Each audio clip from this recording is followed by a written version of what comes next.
Hello, folks. Thank you for listening to Mountain Mule Media, Connecting Montana. I'm your host, Tim Baldwin.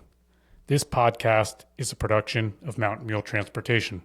It was created to help locals and travelers connect more deeply with the businesses and people who make Montana such an incredible place to live and visit.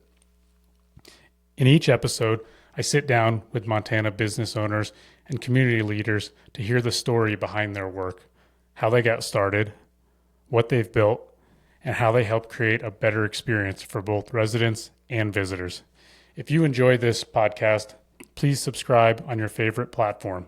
And if you use any of the services or businesses you hear about here, let them know you heard about them from Mountain Mule.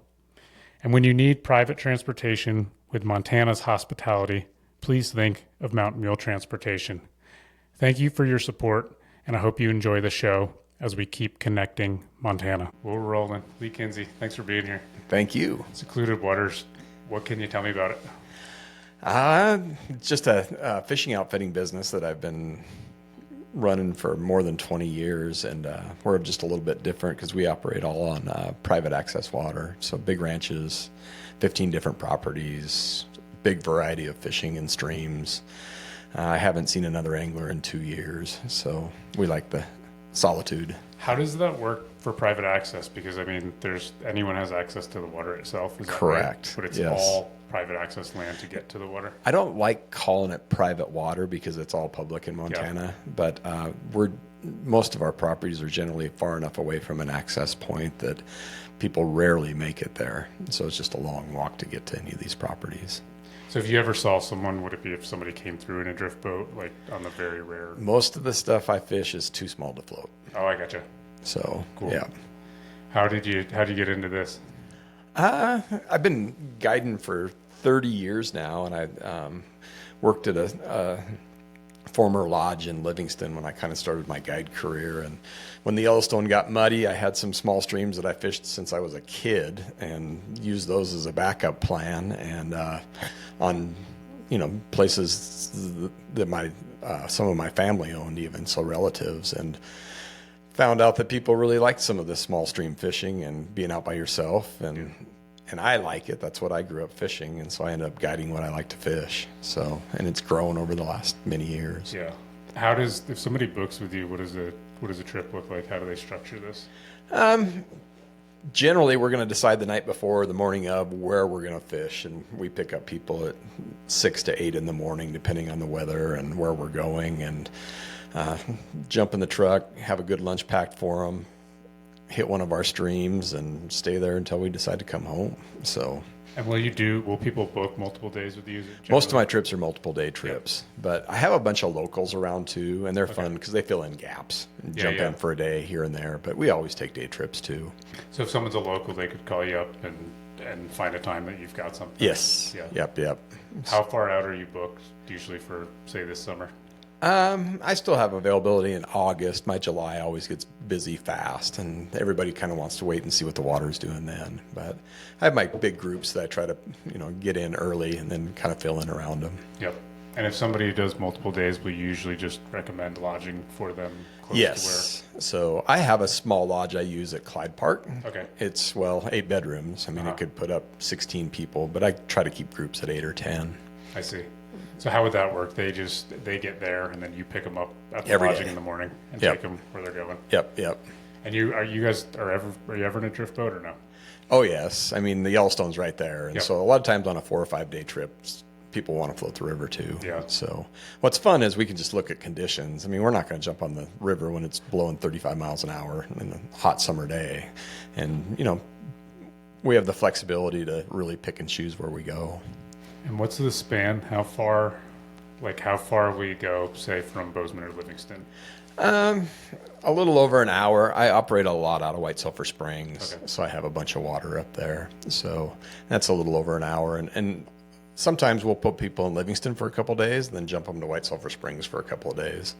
Some people don't mind the drive. Some people just want to jump into White Sulphur and just stay there. So, and we have a couple other spots too. We operate out of Phillipsburg and then a big ranch out of Cascade, Montana, Okay. on Hound Creek. And those are destination spots that will go for 3 or 4 days. Oh, cool.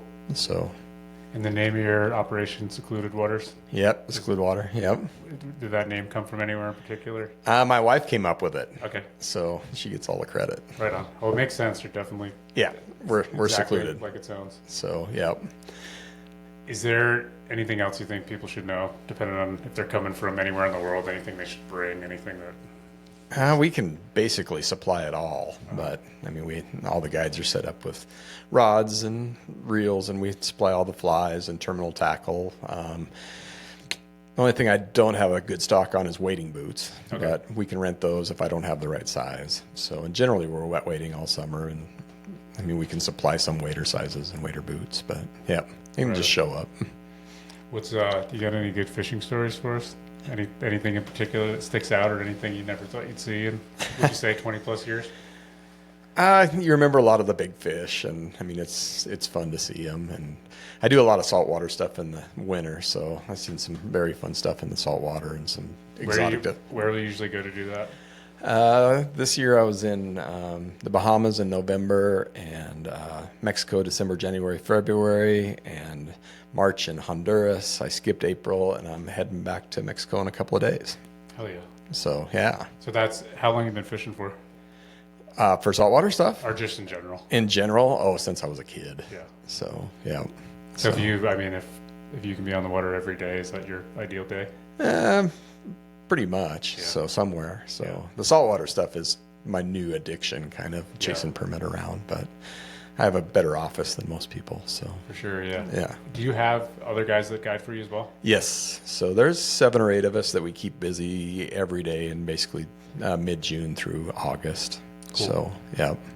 And what, if anyone wants to find you, your website? Secludedwater.com. Perfect. And that's, they can get all your contact info in Yes. Yes. Cool. Yep. there. Yeah, anything else you throw in there, you think? It's just, I mean, all I'm really selling is fishing by yourself in an extremely pretty place, and jump on any of our big rivers now, and you're there with a bunch of drift boats. And I've watched the pressure go up in the last 30 years, and we rest rotate everything 5 to 7 days before we fish it again. So it's not like anything is ever pounded, and primarily dry fly fishing. That's what we like to do. But you're pretty strategic, so you're not just abusing any of these spots. No. I mean, all these small streams, they can't take a lot of pressure, and it's more by feel than an actual formula. But water conditions and the skill of the anglers makes a big difference. And I have a couple anglers that when they go fish one of my small streams, I leave it alone for about 10 days. But yeah. Oh, that's a good question too. I mean, is there a skill level where anyone should or shouldn't go with you, or can it be? We can start with day 1 beginners. Yep. And have some fun places to take them. So, yeah. Yeah, it's probably nice. You can probably, Yes. depending on their skill level, Yeah. decide where to take people. And even the spots that we take some of the beginners, I mean, we'll get, somebody bring their first time grandson along, and they're a pretty advanced fisherman, and they enjoy it just as much as the beginners. So they're going to catch more fish, obviously, and probably the bigger ones, but great spots to teach. Yeah. And that's it. I mean, it's a trick. It's great that we have all the public land, but even I hunt. And Yep. It's like more than half our hunt is avoiding all the other hunters. That's the game. Yes. Yep. It's a totally new strategy versus just Yep. the hunting. And like I'm saying that because fishing's the exact same thing. It is. There's Yep. 15 guys in there on the same spot. It's Yes. Makes it tougher. So, yeah. Awesome. My favorite part of it, I think, is just the variety. I mean, I fish streams that are the size of this table, Yep. and then a couple that are fairly big and sometimes hard to wade. But it's just the wake up in the morning and decide where we want to go, and we have 100 miles of water to choose from. I mean, that's you and I fishing every day for about 60 days to see it all. Yeah. Oh, that's cool. Yeah. So, yeah. Yeah. You really, when you think Montana fishing, you think the rivers, but you don't think of all these spots you're talking All these about. smaller spots. Yeah. And we have a couple spots where we get some surprisingly big fish. So, and we have spots where you can catch a bunch of them, but your big one might be 14 or 15 inches. But I always want to see the best fish that fishery can produce. Yeah. And it might be a 12-inch brook trout. Uh-huh. Or up on the Smith, we might see a 25-inch brown. Yeah. So, but they're all equal in their own way. Cool. Yeah, I think it's a great idea, and I think I think anyone that listens to this will definitely be getting in contact with you. I appreciate it. So we love seeing new clients, and Cool. all of us like to show off these properties. I mean, they're just so much fun. Yeah. Well, sounds great. Thanks, Lee. I appreciate it. Thank you.